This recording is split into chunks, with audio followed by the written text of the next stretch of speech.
Good day to you. My name is Walt. If you don't know me, I have a comic book channel. Now it's comics and books because I love those. I read them, I collect them, and I want to talk about them and share my thoughts with you and hopefully get into conversations about worthy and unworthy books. And this here is a perfect segue into this conversation because it stirred a little bit of controversy yesterday. It was yesterday, right? That the long list was announced, or it was the day before yesterday. Whatever. The Man Booker Longlist was announced, and this was the first graphic novel to be nominated for this long list ever. It's the first time that a comic, let's call them comics because that's what they are part of this very prestigious long list where, you know, the whole of BookTube is waiting for the announcement. And there were a lot of disappointed booktubers. I will link to a few of them, which were also very funny and very insightful, and they have good reasons to be. Well, they didn't like the whole list, but they were especially irritated by the fact that a comic is part of it. So I will get into this right now for the first few minutes, and after it, I will get into the book, which is really a tremendous achievement in my mind. But yeah, let me get into the Man Booker thing first. So while I understand that there is a lot of complaint about it, I think this book has its merits and there is a good reason that it's on the list. And you can see one of the reasons with the blurb on the cover. It's by Sadie Smith, not necessarily my favorite author, but it's clear that this comic is not targeted at a comic audience, because from my comic audience, I guess that like 90%, even more people don't know her. And if you want to sell comics to comic people with a blurb on the cover by someone unknown, you're stupid. Especially if you have like people like Adrian Tomine on the back cover, and even Jonathan Lethem, who has somehow a relationship with a comics world. So it's clear this is aimed at a Sadie Smith reading audience, and for good reason. Because this is a comic for, prose readers, for people who enjoy literary comics. And this is where I'm heading at. There is a small section inside of comics. You could call them the graphic novel literary section. I will just say that it's inside of comics, a small niche which doesn't really appeal to traditional comic readers, but more to people from the outside, people who normally read prose. And I totally understand that there has to be some way to make people aware that that this niche exists, that those pieces of literary graphic fiction are out there. There are not a lot of them. You can't create a prize solely for them, or you can create it, but nobody will care about it because a book of this quality comes out every, I don't know, 2 or 3 years. It's not worth it. They're not playing a big role in the comics world, and if you don't, adopt them in the literary crowd. And yes, they're the ugly ducklings, I get it. But, if you get to know them, they can be pretty amazing. And I want you to, to explain to you why this was picked for the Man Booker. And this is mainly for the bookish person. For the comics person, I would say it's difficult because it's really, the focus here is definitely on the story. Yes, there is a graphical aspect to it. Of course, it's drawn like a comic, but you can see here it's very sparse. Let's put it like that. I wouldn't say that I didn't enjoy the art. On the contrary, I thought the art was tremendous, and I will explain to you why. But it's not looking at pretty pictures, or that the story is told solely through images, what is for me the most important aspect of a comic book, but that it's very much yes, the contrast between what is written and what is shown in images that makes this book very special. So if you're a comic reader who wants to explore something more daring, and you're open to get into a story which has absolutely no genre and no fantastical aspect to it at all, and it's also not autobio, which is like the mainstay of indie comics. It's not a personal experience or whatever. It's dealing with a very heavy topic in a very serious way. Then this is the book for you. Same goes to the book crowd. Yes, I understand that it's not easy to get into this graphic storytelling thing, but believe me, it's a very accessible book. You don't have to have read like a lot of comics in your life to get how it's working, and you will be surprised how deep this can go, and that it's not just, you know, some staccato little lines of dialogue and the rest is just like looking at pictures. So yeah, let's get into the book. What is it about? Obviously it's about Sabrina, right? Well, it's about everything but Sabrina, because Sabrina, after the first few pages, disappears, and the 200 pages deal with well, her disappearance and the trauma that comes with it. It's not only her family, but I would say it's like 3 different circles of people who are affected by it. So first, it's obviously the closest persons to her, which are her family, her sister mainly is shown here, and her boyfriend. Secondly, we have the best friend of the boyfriend who takes him in and somehow takes care of him and helps him, and who is the protagonist of the book.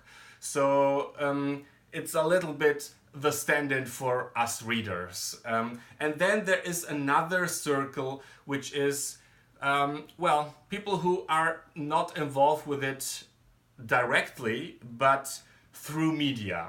So people who are reading on it, or who are making up their minds about what happened with her.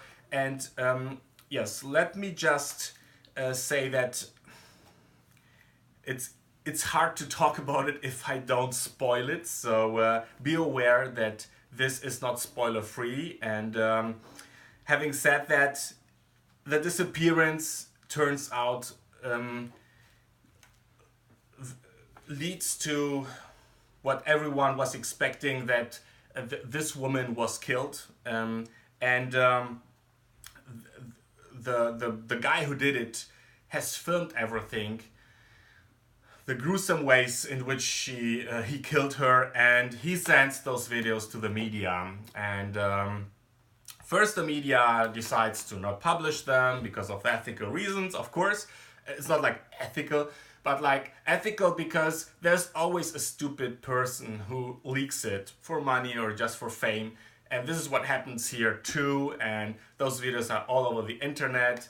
And yes, people are curious, and they watch those videos, and we don't see them in the comic, which I think is a very good, it's quite a good hint at how we should deal with those kind of things, because if you get involved too much, you become part of this hysteria that erupts when those videos are leaked. And there are a lot of people, first they are traumatized by the sheer brutality, and then this new phenomenon, well, not so new, but it got more traction with the social media, takes part, where people try to find a narrative that consoles them somehow. That it's not just a random act of violence by a stupid or like mentally deranged person. No, it has to be a conspiracy. There has to be some kind of reason behind it, and there are people who think this whole thing is staged and who start to attack the family and this boyfriend and the boyfriend's helper even, and they try to make them to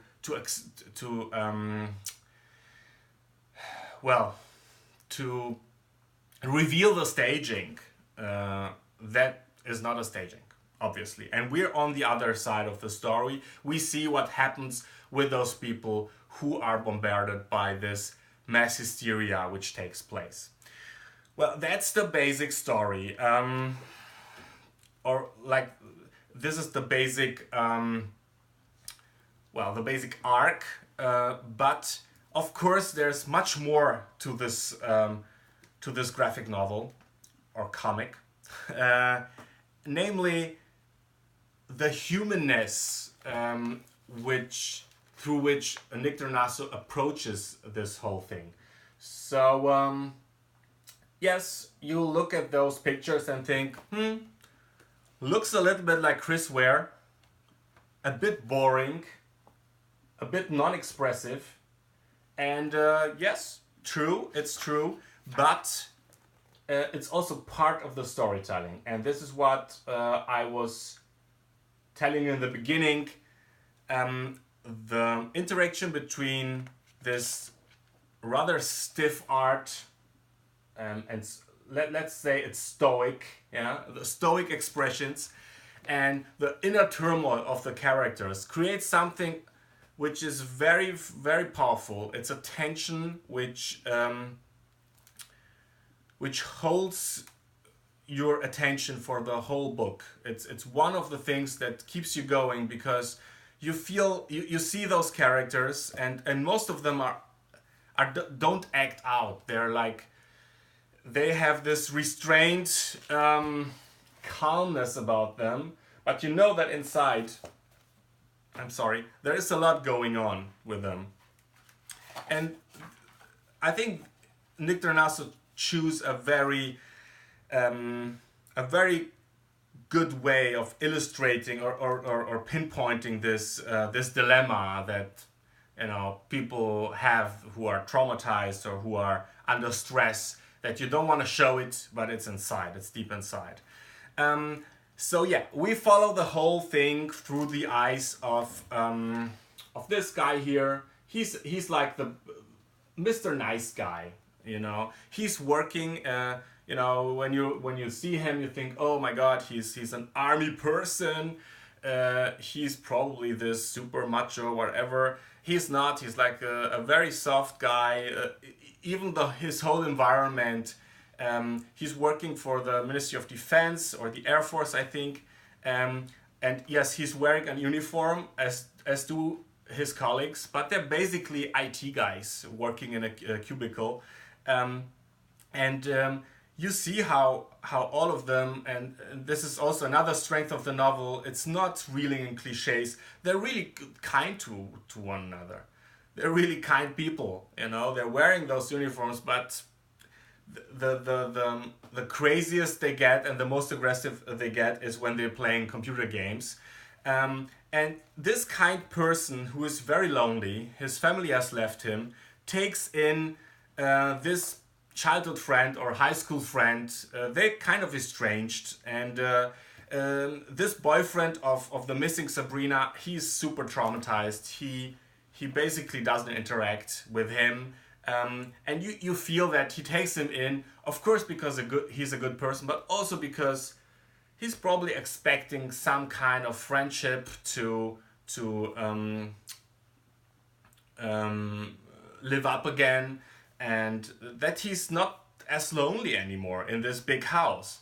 And the whole story is told through this relationship, which is basically a relationship of non-communication.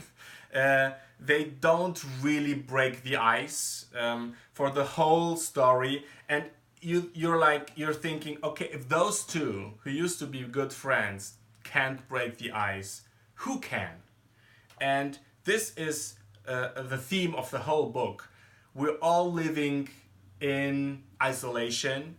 We have lost the art of interaction. We have lost the art of understanding the other person, of empathy, and this is why we are in this divided state of being in the whole of Western societies.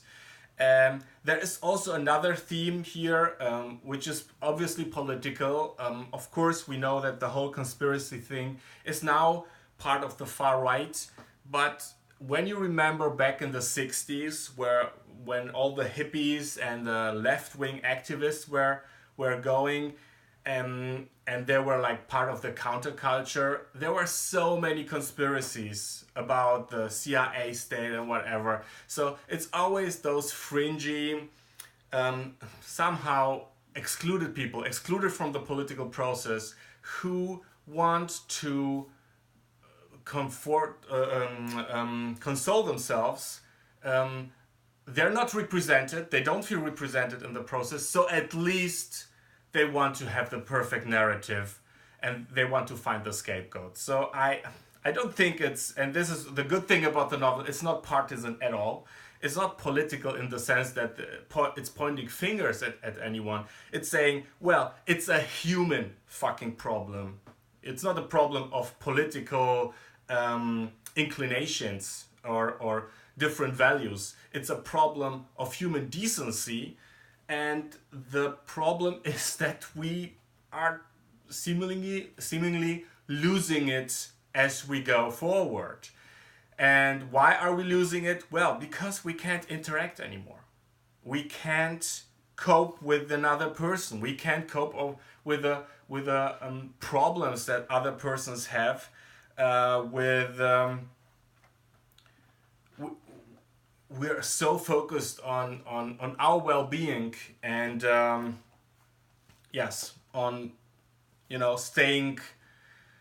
resisting our own little troubles that we have forgotten to be empathic for the other one. And this is not a partisan problem. It's a human problem. It's from the left to the right. It's the same fucking problem. There is this interesting tension here between the blandness of the art, but which is very effective, and the very the inner turmoil, which is very extreme, and you expect it to break. This is what holds your breath all the time. You expect that it will come out. Something will happen. Something will happen. I won't spoil it for you if it does happen or not. Just saying that it's a very well thought out story. The characters are super believable. Well, maybe it's a little bit of a caricature, but what isn't? I was very, very impressed with it. With the sheer work also which went into it. You can see that he's using a lot of panels on every page. He's using, let me check, it's 6 times 4, it's a 24 panel grid, which is crazy, and sometimes he has 24 panels on a page, but let's say he only has like 10 to 15, with 200 pages, it's like, I don't know, 2,000 to 3,000, Yes, it's true. 2,000 to 3,000 panels. It's incredible. So of course he has to stylize them somehow. It can't be completely fleshed out stuff. Also, if you have read Scott McCloud's Understanding Comics, you know that the more reduced something is, think of Disney characters, the linear clear, everything is super simple. The more you're able to identify with the characters. Also, the whole idea of putting animals instead of humans, like Disney did with Donald Duck and Mickey Mouse, it's also a way to get more abstract, because nowadays we have this thing where you want to find yourself on the page, your skin color, your gender, blah blah blah. Well, Donald Duck is for everyone, and this is what he also, I think this is the direction he goes for here. He doesn't get very detailed about the traits of the characters. They're very, very minimalistic, as you can see here. So we can identify ourselves or find ourselves even better in those characters. Well, there's so much more to say, but well, it's already pretty long. I have here some more notes. Let me check on them. Yes, there's a funny piece here in the beginning, a little dialogue where it's between Sabrina and her sister, and her sister asks her, "Do you have my book?" "Yeah, thanks for reminding me. So what did you think about it?" There were some interesting ideas, but I felt empty when it was over. And I thought, oh, okay, he's hinting on about how we will feel about reading Sabrina. But I can't say that I felt empty after reading it. On the contrary, I felt that someone really tackled with one of the biggest problems of our time, namely the isolation and the consolation through simplistic theories. And he did so in a very, very complex and clever and literary way. The dialogues and he's mixing dialogues and emails, and there is a radio guy this boyfriend of Sabrina is listening to. So he's in this state of well, like a mental coma, you could say. And he's always listening to like Alex Jones kind of radio person who stirs up a lot of shit. But it's all written very, very well. That's what I wanted to say. Yes, the consolation of conspiracy theories is just as true as the idiocy of the so-called toxic masculinity. Because yes, of course it was a crazy person killing that woman, but it's also, you can see how many very sensitive and kind men are dealing with emotional problems nobody really wants to talk about, and this book does. So yeah, it's cool. It's very cool, and I especially enjoyed the fact that it's not going for the easy protagonist here. He could have gone like to the sister and tell everything through the perspective of the sister, but he's going for this very peripheral character on the side, and you can see how much this thing affects him, and you can imagine if it affects him, how much more and how much more intense it affects the others without showing it. And that's the cleverness, the decency, and the awesomeness of this graphic novel. And I really hope that some of you will check it out, because yes, it is worth it. It is a masterpiece, and I urge you to buy it. Thank you very much for watching. I'm obviously super curious how you think about it, and I really hope that we get a discussion going, a conversation, that we are not as isolated as those people here. And yeah, thanks. If you liked the video, please subscribe and give a thumbs up, and come back for more. Thank you very much. Have a nice day. Bye bye.